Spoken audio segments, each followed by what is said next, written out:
Ndabaramukije amahoro y'Imana. Kaze muri kino kiganiro ikiyago c'inama nshingamateka mutegurirwa n'igisata co kumenyesha amakuru n'ubuvugizi mu biro vya Nyeniteka umukuru w'inama nshingamateka. Ingingo y'ijana na 68 y'ibwirizwa shingiro rya Republika y'u Burundi mu gace kayo ka kane iravuga ko inama nshingamateka na nkenguzamateka zikoranira hamwe kugira ngo zihweze ibikorwa vyaranguwe na leta y'u Burundi uko amezi 6 arangiye. Ni muri iyo ntumbero rero ku munsi wa kabiri igenekerezo rya ndwi gitugutu uyu mwaka wa 2025 inama nshingamateka na nkenguzamateka zakoraniye hamwe aho umushikiranganje wa mbere umwubahwa Nestor Ntahontuye yararamutse ashikiriza izo nzego zibiri ziserukira abene gihugu ibikorwa leta yaranguye mu gice ca kabiri c'umwaka wa 2024 ushira wa 2025. Muri rusangi rero ibikorwa ubushikiranganje bwari bwarategekanije vyararanguwe muri iki gihe leta yamaze kwinjira mu ndinganizo ya budget programme aho igikorwa cyose cyategekanijwe kijana n'amafaranga yaco. Uretse rero nibitagiye birahera nk'inyubako kuko bitwara ikiringo kinini kandi amafaranga aje aratangwa ku bice bice. Amaproje nka yose n'amaproje d'infrastructure haya menshi nayo kubaka amabarabara, aya nayo kubaka amasoko nk'iyi résidence de transport bazokubaka ngaha mu gisagara ca Bujumbura amapave bongere bubake n'amabarabara n'inzuzi bakingira iki gisagara. Ibi vy'amazi mu kubaka amazi mu gihugu, ibi vya projet de facilitation du commerce dans la région de Grand Lac nimwe cyo kubaka amasoko cane cane n'amabarabara izi za Gatumba aho duhana novuga imbibe n'ibindi bihugu dusangije aka karere. Izi projet zose kubera zari des projets d'infrastructure nyinshi ziri mu mwaka wa mbere, izindi ziri mu mwaka wa kabiri. Ukaca usanga bisaba ama etude, ayo ma etude ugasanga ntari bwako, bigasaba kuransa ama appel d'offre, hari n'igihe bishibwa ugasanga ni appel d'offre international, hanyuma hagatangwa amasoko. Ukaca usanga rero habaye ako kantu quelquefois muri ibi bya budget programme usanga planification novuga tutarayinonosora neza bafashe ko bizokorwa muri uwo mwaka, mugabo ugiye kuraba koko bitari gukunda ko bikorwa. Le projet d'infrastructure amahera aza kuba dekese menshi iyo infrastructure iheze, nayo kugira ihere bifata umwanya. Iyo rero bisise bagafata yuko iyo infrastructure izohera usanga hateguwe amahera menshi, mugabo ko kuravye ama procedure abahari usanga uwo mu mwaka umwe bitokunda ko bihera. Na rero bica bisaba kuja gukompara le taux de réalisation physique et financière. Igikorwa kiba ari igikorwa c'imyaka myinshi, ukaca umuha amahera dufata akarorero haya mazu yavuze ni igikorwa c'imyaka myinshi, ukaca usanga rapportage inzu igeze avec 5%, mugabo amahera twamuhaye no mwaka yose yaraheze uko yari gukora. Dufata akarorero inzu twamuhaye amahera no mwaka iri a 20% taux de réalisation physique, mugabo amahera twamuhaye nayo gukora nka 5%.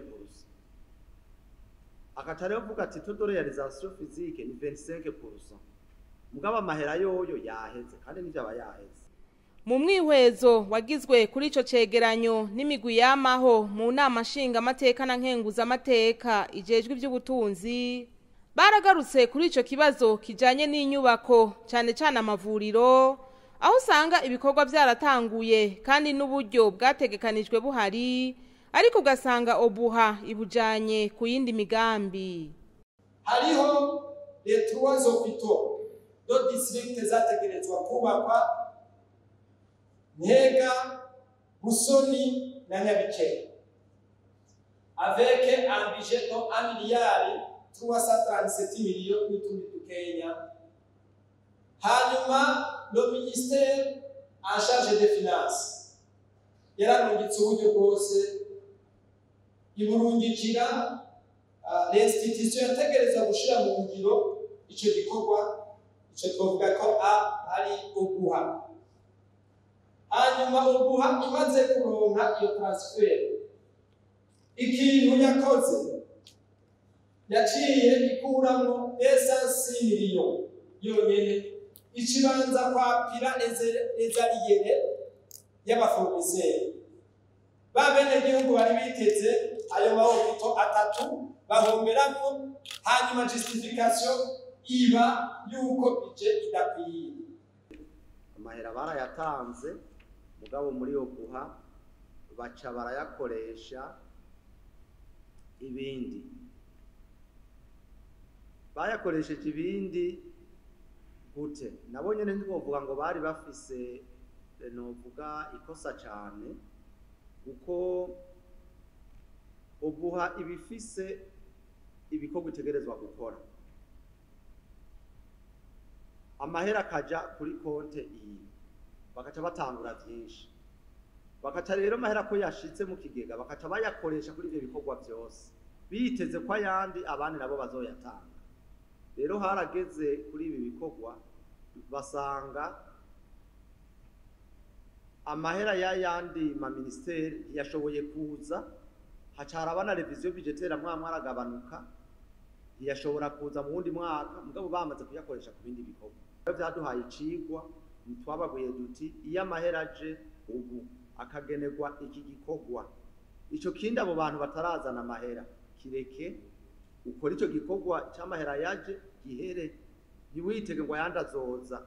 Ubu niyo ntumbero twatanze, turibaza yuko ivyo bizoca bihagarara bitazosubira kuba, kuko vyaduhaye icigwa.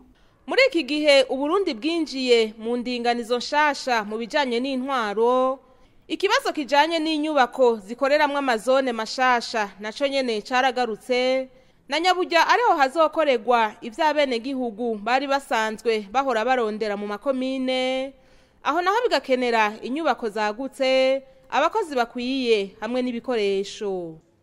Tubonye igitigiri c'abakozi ubu bari muri komine bambe muri mu mazone, ubu chef de zone arafise abakonseye, ama muri komine naho usanga hariho aba chef de département nabo nyene umengo aho bazokorera umengo ntiharabonwa neza. Rero cari gisaba ko bogerageza n'ukuri ubushikiranganje buzobujejwe harimo inyubako ko bogerageza bikanyaruka, kuko nyico twatwiteze ko kwabo bakozi mu gihe baba batagira aho bakorera umusaruro ngira ntiwoba neza. Umushikiranganje wa mbere ati ico kibazo ni inkoramutima kandi leta irikira ciga ko aho bishobotse leta izobirapanga, aho bidakunda naho izokubaka vyihuse. Nivyo uravye abakozi bazoja mu ikomine, cyane cyane mu ikomine henshi uzosanga bataronse aho bakorera, bitabisanze bisa amazu uzosanga ari make. Naha rero muri leta turiko dutera turaba uko bizohava bigenda, hari n'igihe bizoba ngombwa yuko tuba turakota kugira bashobore kuba bararonka aho bakorera. Uko igihe twagira iyi budget twari twarashizeho ligne budgetaire yari iriko 10 miliyari, yavuga ati kubera iyi reforme tutarabona neza uko igenda, reka dushira amahera ari ngaho azoza araza afasha mu makomine no mu ntara ufasha ivyo bintu bakeneye cyane bisanzwe bitategekanijwe muri iyi budget twateguye. Ubu rero nivyo tuzoca dukora, aho bazoba bafise abakozi barenze canke ibiro bitabonetse bizoba ngombwa ko dukota. Mugabo hariho kandi aho amakomine amwe azobura aho dukota, ivyo nyene tuzoraba ukuntu tuca tunyaragasa turabe uko twokubaka kugira bashobore kuronka aho bakorera. Ikibazo cikena ry'amazi gibonekeza mu gisagara naco nyene abaserukira bene gihugu ntibagisize inyuma, bakabaza umushikiranganje wa mbere ico leta iriko irakora kugira ngo gitoregwe inyishu. Turabona mu bisagara bitandukanye byaba ivyo hagati mu gihugu canke ibyaha mu gisagara ca Bujumbura, hari ikena ry'amazi ridasanzwe, abenegihugu ntibakironka amazi. Ndashaka kubaza habaye iki canke hariko hakorwa iki, kuko bimeze uko leta irahahombera amahera yinjira, kuko ayo mazi yahora arihwa ndetse abenegihugu bakariha amahera akinjira mu kigega ca leta. Hariko haraba uruhombo rero ikigega ca leta, haba uruhombo ku benegihugu kuko usanga baronka amazi barushe, bayaguze menshi, ndetse tukagira n'amakenga yuko hazohava haduka ingwara zivuye ku isuku rike ku mvo z'uko atamazi ahari. Murakoze. Ikibazo c'amazi turabona ko akiri hasi, ko ari hasi gute? Kuko uravye abantu cyane cyane mu bisagara baragwiriye cyane mu bisagara, bongera n'igisagara kiraguka cyane, mugabo kubaka amazi ivyakurikiye. Nivyo rero cyo turaraba muri leta ukuntu kubaka amazi, novuga ama captage y'amazi kugira ashobore gushikira abo benegihugu. Ivyo twabaye turifashisha ni ibi vy'amaforage, ndabona byo twasanze bikaza ubupfu, ukasanga rero biriko biragora. Ikindi twabonye twoshobora kuba turifashisha n'amarobine public, aho cyane kuja mu mazu y'abantu tukagwiza aya marobine public cyane ahantu haba hakoranira hari abantu benshi cyane. Nibyo turiko turakora, ico kibazo turakizi kandi kituri novuga ku mutima, kandi muri leta turiko turaraba mu mabije azokurikira ko twoshiramwo amahera menshi kugira ico kibazo twoba ngo gihere burundu, kuko kizofata umwanya, mugabo koko gitera intambwe. Ikindi banyakubahwa abashinga amateka babajije kijanye n'abenegihugu leta yaguriye ibigori n'ikawa, ariko bavuga ko batararihwa. Kuki ibigori n'ikawa muri iyi ndwi iheze twaragize ko evaluation nini, kuko twaraciye mu ma province yose. Ibigori rero nka bose bararishwe. Abafise ikibazo ikijyanya kwa mushinga amateka yavuze n'abantu usanga amakonte batanze. Dufate akaroro nka koperative irashobora gushora, ishoye ikaca yandika konte ku muntu wa koperative, ukaca usanga izina ry'iyo konte na lo titirere di konte batanze ntibisa. Amahera ashitse muri banke acabura neza uko ashobora gutanga. Ako n'akaroro ka mbere. Akandi nababa barihenze ku manimero do konte, ukaca usanga naho biragoranye. Ikindi cya gatatu nibagiye hari habaye akabazo k'abantu barigwa na limikash, aho wasanga batatanze ama information yose. Nabo bantu bakeyi, mugabo mu ndwiheze evaluation twagize abarenga 95% baramaze kwikawa nivyo abantu ntibarari, kandi n'aba privé kubera ibiharuro batanga ku mafishi n'ivyari muri application media box ya develops kugira bibe digital, twasanga harimo ama discordance menshi. Mubabwira yuko abarimyi bose bikawa bayishuza amahera bari 150 bishika 165. Ngabo wacu usanga nk'ubu umuntu umwe yanditse ko amahera menshi kubera abantu biyandikishirije kuri we, kubera bya bindi usanga rimwe na rimwe naka yaratanze umugwazo n'iki, basanga ni naka mugabo kumbura agaseruka uwo muntu umwe. Ikindi cabaye nuko amadone yari kuri terena yari muri media box atahura.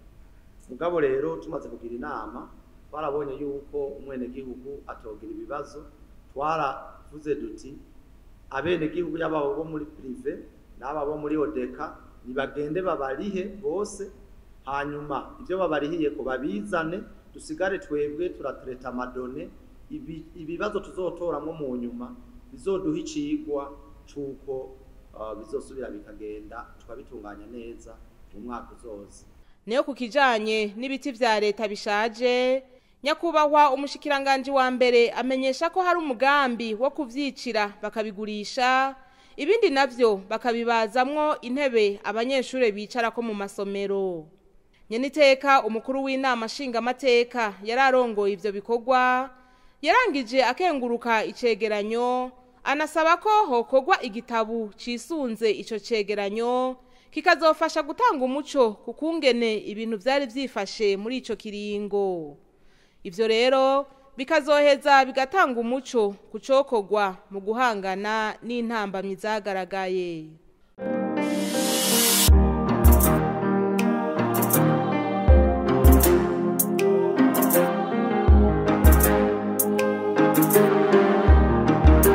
Uburundi burabandanya bwugurura amarembo mu gukomeza imigenderanire myiza n'ibindi bihugu. Mu gihe imigenderanire hagati y'Uburundi n'igihugu ca Serbia ari ya kera cyane kuva mu mwaka w'1962, ico gihugu kicitwa Yugoslavie, iyo migenderanire irikiranagurwa. Ku munsi wa mbere igenekerezo rya 6 Gitugutu uyu mwaka w'2025, abashinga amateka barakoranye mu nama ya bose mu ntumbero yo kwiga no kwemeza integuro z'amabwirizwa 3 ajanye n'amasezerano hagati ya leta y'u Burundi na leta ya Serbia yerekeye gukuraho impusha zo kwinjira muri ivyo bihugu bibiri ku bagendana ibitabo vy'inzira vy'icubahiro n'ivy'akazi, hamwe na yega ibisata vy'indero no gufashanya mu vy'ubutunzi. Mumva n'ivano umushikiranganje ajejwe imigenderanire n'ayandi makungu Ambassadeur Edouard Bizimana yari yaje nk'intumwa ya leta, yamenyesheje ko mu mwaka w'2019 ivyo bihugu uko ari bibiri vyuguruye amarembo ku bene gihugu bavyo basanzwe bagendana ibitabo vy'inzira bisanzwe, ariko ko mu nyuma igihugu ca Serbia cahavuye kibanza kugara bivanye nuko abarundi baciye bagenda ku bwinshi muri ico gihugu, atari uko bagiye gukorerayo, ahubwo bahafashe nk'inzira ibashikana mu bihugu vyo mu karere k'ubumwe bwa Buraya, aho nyene baciye mu kinywabi.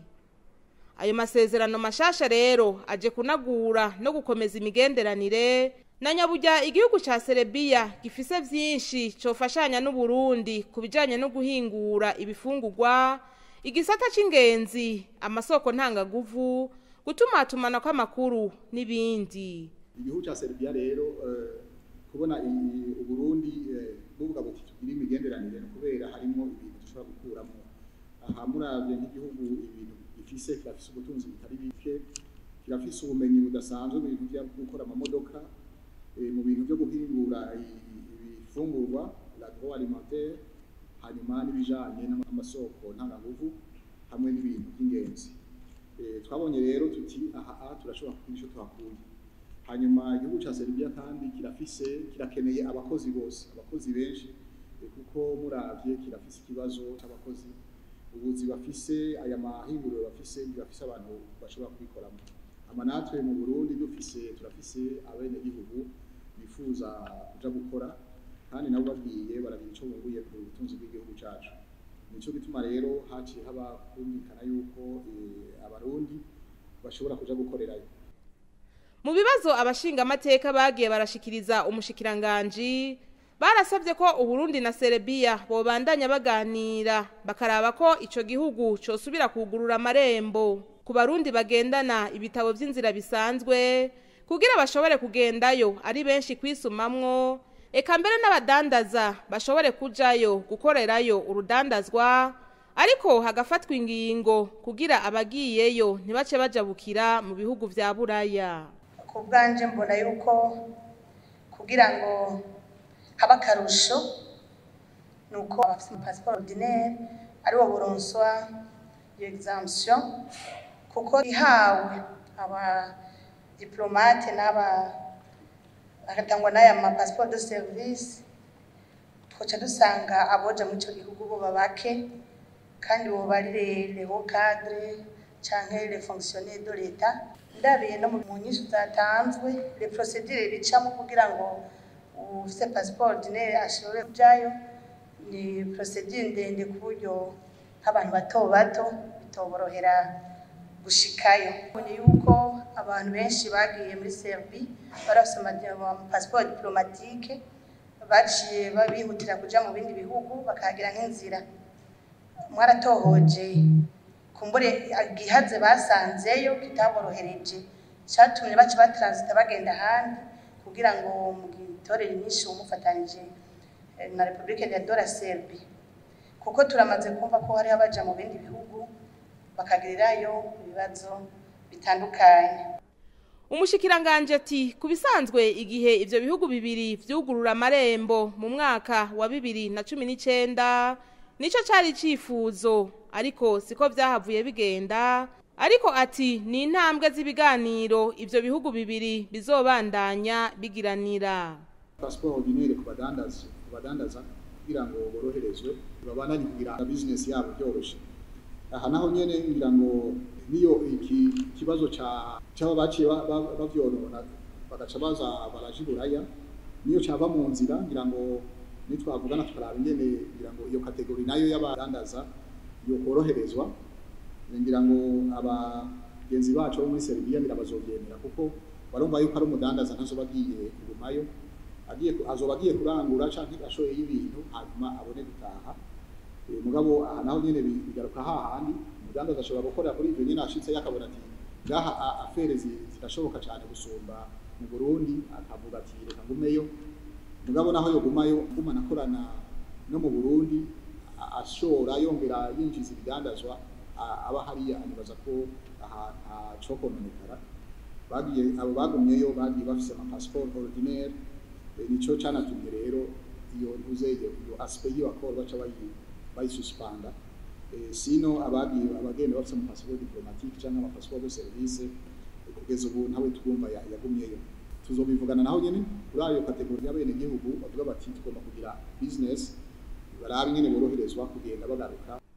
Kubijanye n'imigenderanire ihagaze ku ndero n'ubushakashatsi, abashinga amateka bati leta izokurikirane abanyeshure baja kwiga muri ivyo bihugu vyo hanze ko bagaruka bagafasha mu iterambere ry'igihugu cabo, mu gihe abandi bashinga amateka bashikirije ahubwo ko hari abanyeshure bahitamwo guca bagumayo kubera iyo bagarutse mu Burundi babura ubuzi. Muri kano kanya hariyo abanyeshure bagera kuri 15 boba bariko bariga muri Serbia. Akabazo kanje shaka kumenya ko hari abanyeshure boba baraheza, nimba hari aboba barahejeje boba baragarutse mu gihugu. Ivyo ndabibajije kuko dukunze kubibona kenshi, hari igihe usanga abantu barize ku buryo bwa leta mugabo bamara guheza ugasanga ntibagarutse mu gihugu guteza imbere igihugu kiba carabigishije. Umushikiranganje ati ntibokwidoga ko babura ubuzi, ahubwo boza bagakoresha ubumenyi baba bararahuye mu gushinga amashira hamwe n'amahinguriro akomeye atanga akazi ku barundi bene wabo. Ikindi cashikirijwe kijanye n'amashira hamwe y'abarundi bamwe babasuma bagenda bahenda bene gihugu ngo batanga amafaranga babafashe kuja gupagasa mu bihugu vyo hanze, ariko bikarangira bibwe. Amashira hamwe y'ikikamukiza agomba kwiba bene gihugu, hariho ama agence yemerewe ariko ayamaze gusaba enregistrement ataremererwa twari tugeze kuri 58. Mugabo rero impande y'aya ma agence yemerewe hariho n'ayandi ma agence yaciye aca iruhande akaba ariyo justement atwara abantu ataco yarishe muri leta, mugabo ayarishe ayamaze kubiha ataremererwa kwirakore. Aha rero urumva ni ikibazo gikomeye cyane kirengeye na ministère. Aha ico turiho turakora twarituye twitegura gukorana n'inzego zibishinzwe zifise ubushobozi kugira ngo ama agence yose ariko ikikamukiza ataremererwa gukora kandi atanakimwe ariko yinjiza muri leta bayahagarika n'ibihano bigafatwa. ariko naho biri uko umushikiranganje amenyesha ko hari amashirahamwe azwi na leta kandi akwije ibisabwa arungika abakozi hanze kandi nabo bagaheza bakagira uruhara mu iterambere ry'igihugu eka mbere nabo bishika bakagirirayo ingorane leta igumiza mu kuboko kugira ngo bashobore kuzivamwo. Inyuma yo kuzica ijya nino hamwe no kuzihinyanyura neza, izo nteguro z'amabwirizwa uko ari 3 zaciye zemezwa 100%. Aha hakaba ari naho dusozereye kino kiganiro. Turabashimiye mwebwe mwese mwagikurikiye naho ubutaha.